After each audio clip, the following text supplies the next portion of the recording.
Francisco asks, do you think that your 4-bus mixing method is doable ITB?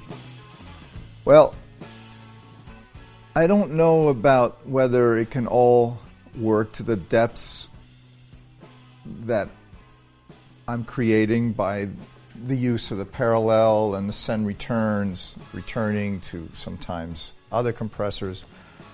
But certainly it works in the hybrid, because we've been doing that now for about 6-8 months, and on the hybrid approach has no problems, meaning that once we send the buses, everything is summing to 4 different summing buses, summing mixers, and once I leave Pro Tools, nothing comes back.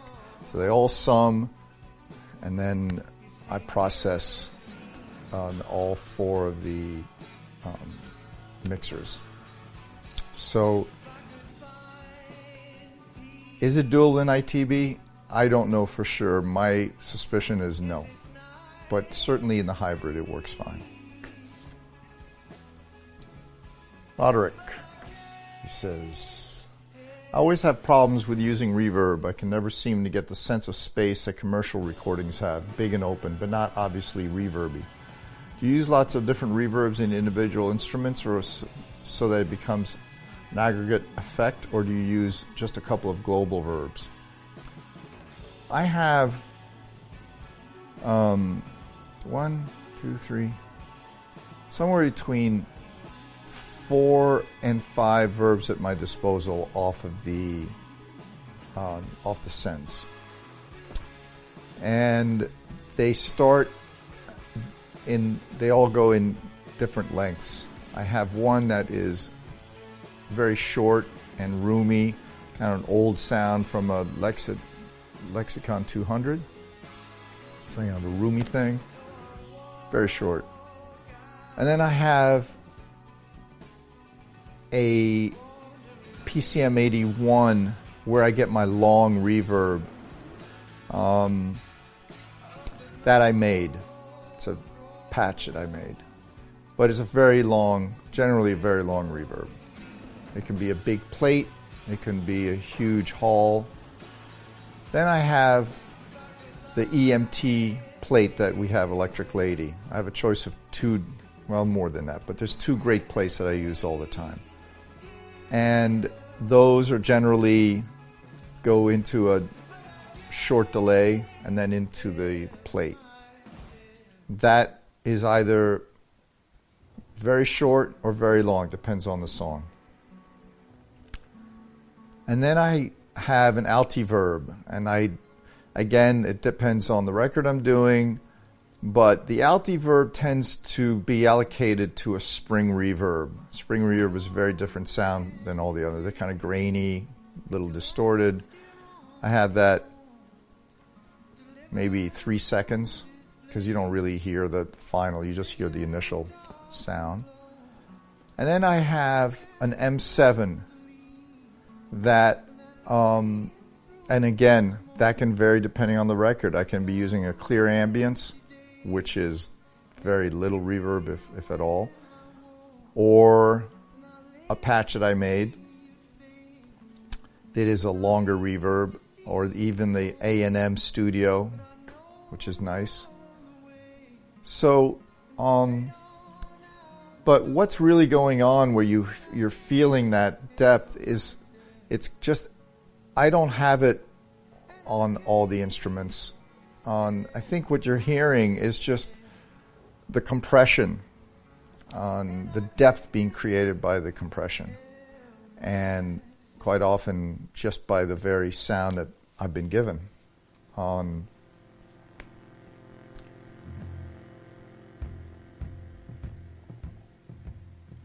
there's also little delays going on.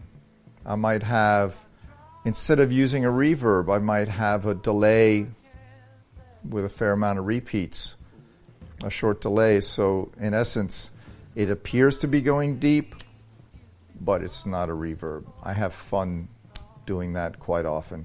I may use The Benson. The Benson has an amazing sound that quite often you would think is some form of a spring reverb or something, when in fact it's just a delay. And I have many delays, different sounds, and I use those. I think it's just a matter of choosing wisely and carefully how much reverb you put on something. If you hear it, back it off. That's basically a rule of thumb for me, unless I want to hear it. But by just adding a little bit of short room and maybe also adding a little bit of a spring reverb, a little something, it creates a depth without it sounding reverby. And of course, if you send a delay to the reverb, you're hearing the initial sound and then the reverb. And sometimes, of course, that gives you a more present sound. So Emre asks, what is your favorite vocal reverb for a big, long, lush style? Also, what advice could you give to someone who wants to get the low end right? Those are two very different questions. Bass, growling but not overpowering. Kick pumping, not weak but not boomy either. Hardest task I find in mixing. I don't know if I can answer both those questions in the time we have. I'll start off with a simple one. Vocal reverb for a big, long, lush style. It doesn't have to be a reverb. Quite often I have a stereo delay that's just going back and forth. At maybe 350 milliseconds or 400 or sometimes 600. Or sometimes it's just, it's at 125 or something, and it's repeating back and forth. But it just sits underneath, it's percolating underneath. And I might have that going to a reverb, and that's it. So you're hearing the initial presence, but then this spread. And if I want something really subtly to feel like it's even lasting longer, I'll just send a little bit of the really big plate, just a very small amount of it. And so you hear just at the end an inference of something still trailing off the vocal or a guitar.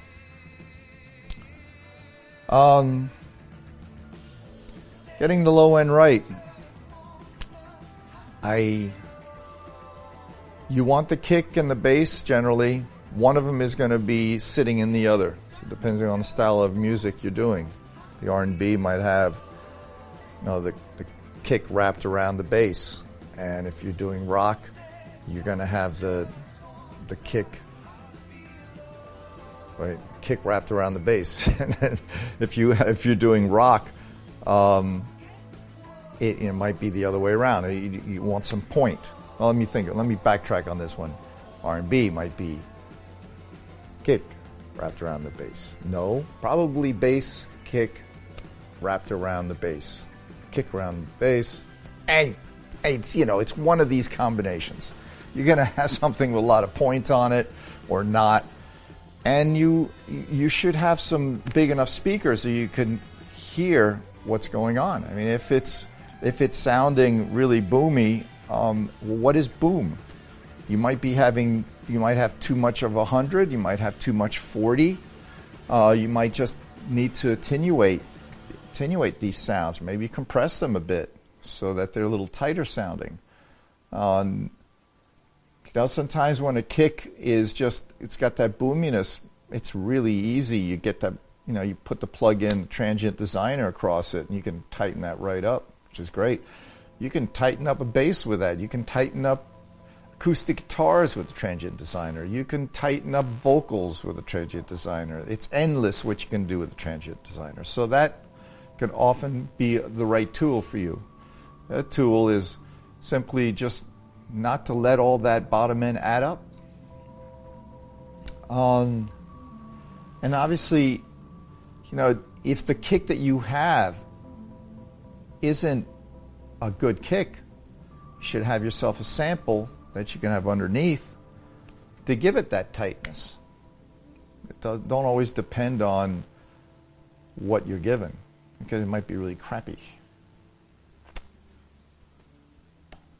Bernardo asks a very interesting question. How do you manage your time with the quality and quantity of your clients? How can you balance the work hours, your clients' time, inspiration, and never lose quality when mixing? What's your daily habit in life? Any advice to keep us with an open heart and focused mind and make great mixes every day? Well, first thing you do in the waking up in the morning is say, this is going to be a great day. And then let it go from there. Nothing gets in the way of my mixing the best potential that that song has to offer. Nothing does. Whether I'm sick, whether I have problems going on, I'm here to mix a song and I want to mix a great job. That's it. Everything else at that point then finds its way to fill it in. When I'm done with a mix, I'm ready for the client. The client will come in and we'll talk about it. We'll make comments. He'll listen to the mix I've done, and then we'll get that done in a timely fashion till he's happy. And the faster you work at making the comments, the faster the artist or the client producer is going to be happy with what you've done. The inspiration kind of happens every day. Every time I'm hearing a great song, I get inspired. So that's already part of the mixing process. I think that's it. As long as you keep the one focus, which is mixing, finding great songs to mix, and doing a great job, everything else will fall into place.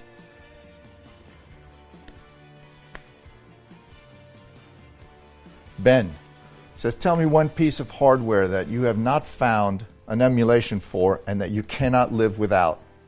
Thank you for your time, sir. Well, if I tell you that, somebody out there is going to go immediately find that emulation, start making it, and then release it probably before me. So my answer to that is, I'm not telling you. AJ Steele. I was wondering how you deal with the mid-range. I find sometimes it can become a little hard, especially guitars and making rock vocals. But then when I try and tame it in the track, it loses its excitement and energy. I haven't thought about that. I think maybe if you're using too much mid-range, you're not using enough bottom end. Maybe your problem isn't the mid-range, it's that you aren't adding enough bottom end and real top end to your mix, so it's looking really pointed.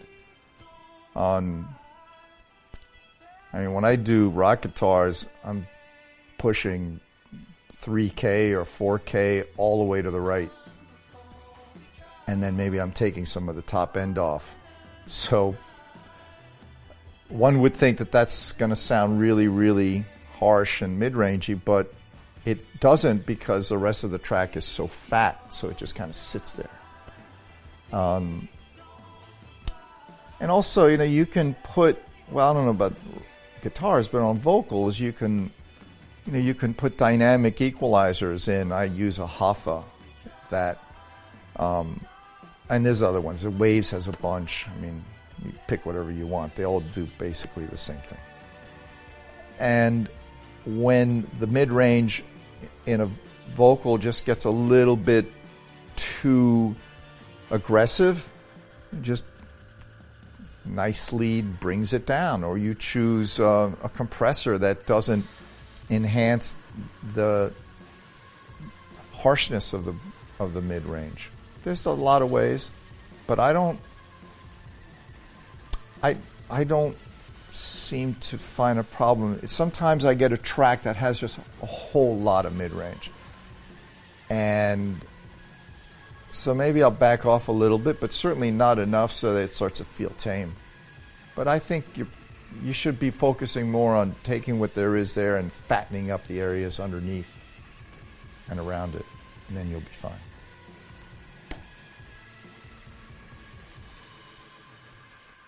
Carrie Boyle says, is it a vegetable, a mineral, or an animal? And the answer to that is it a big black? Douglas writes a lot. Riding faders. Riding faders and getting the dynamics by being a bit physical with the faders. And he asks, when mixing dynamic vocals, how much will you depend on compressor limiters for dynamic control before you leave the dynamic control up to the fader, to your fader ride? Well, I can give you like a 1 minute explanation, but the best thing is at the seminar I actually spend a day on a workshop showing you how that works. To answer your question is, I will control it in pre-compression. I'll control the, I might even use some plugins in Pro Tools first. I might use an 1176 followed by an LA2A first, even before it gets to the desk. And on the desk, I might have in an insert another compressor that just tones it down a little bit. I'm not trying to squeeze the life out of it. I'm just trying to get a little bit more control. And then when that feels right and it's not out of the pocket all the time, too quiet, too loud, too explosive, then I ride it a lot so that I can get the dynamics without fighting the fact that it's either too loud or too quiet.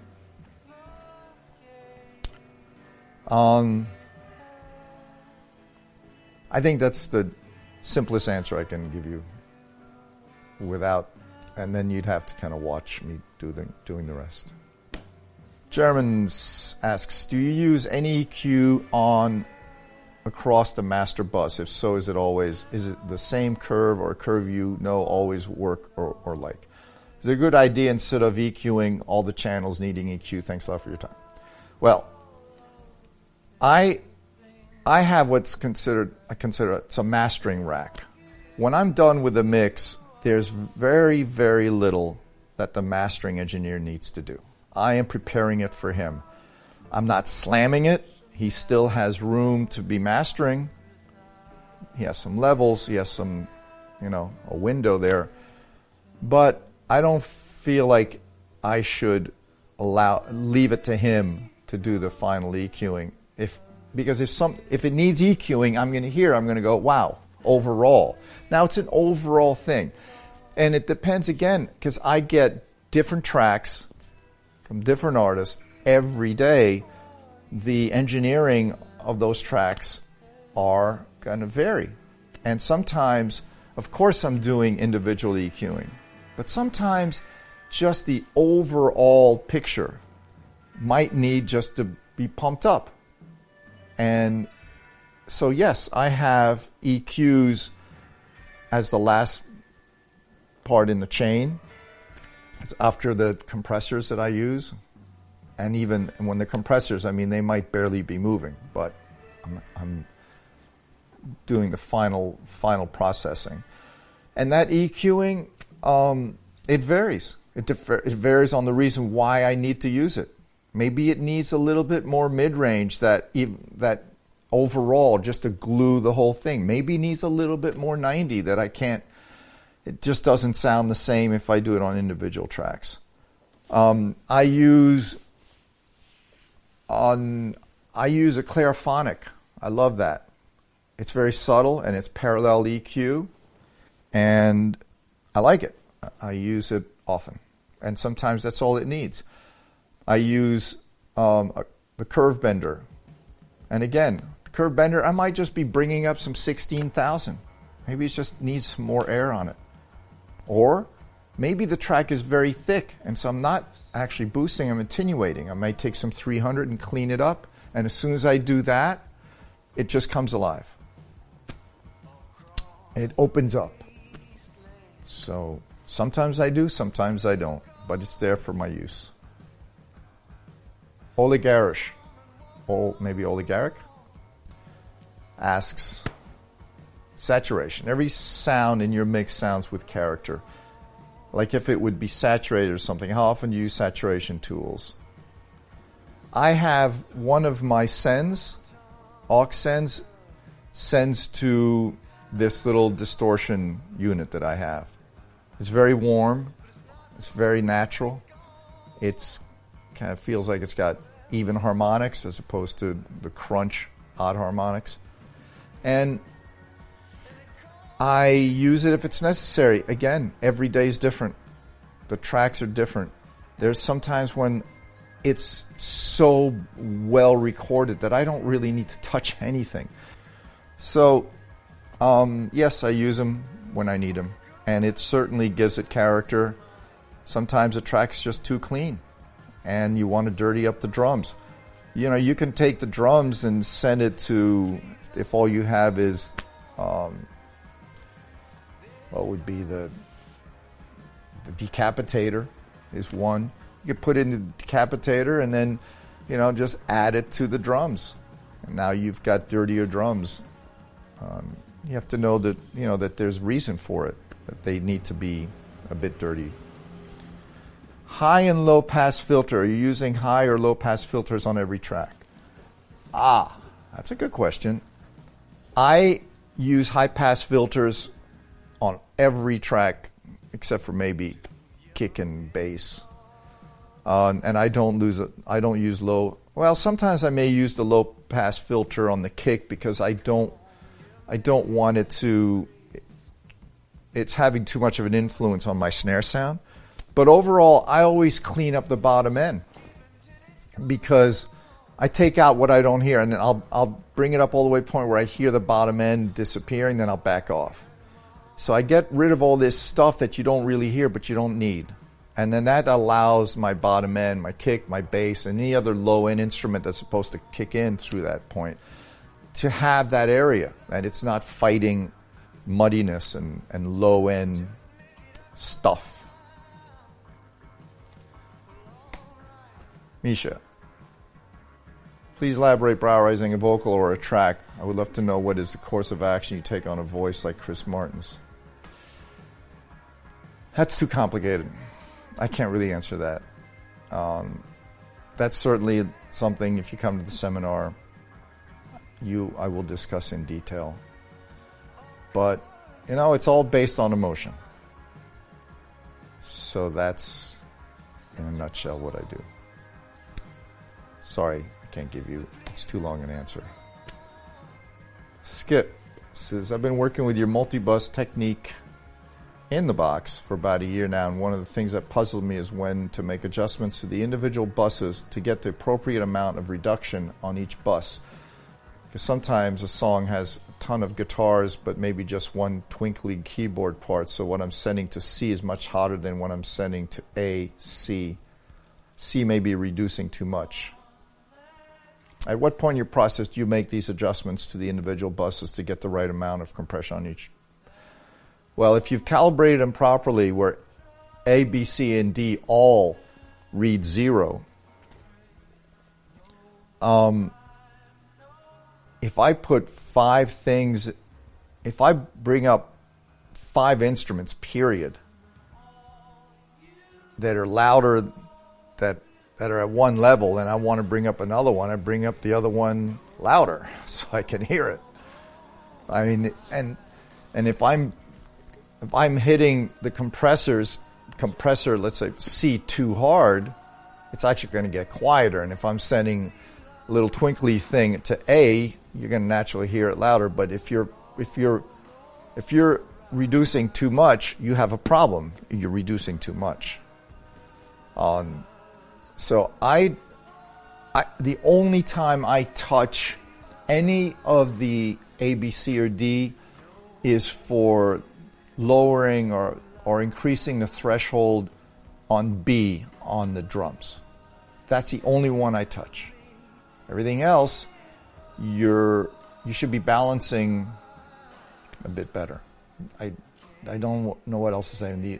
The direct answer to your question is I don't touch anything but the threshold on the distressors. And sometimes because they might be hitting too hard, I'll bring up the number towards 5 or 6 or something, and if it's not enough, but I want it to feel like it's grabbing, I'll lower it towards 3 or 2. That's about it.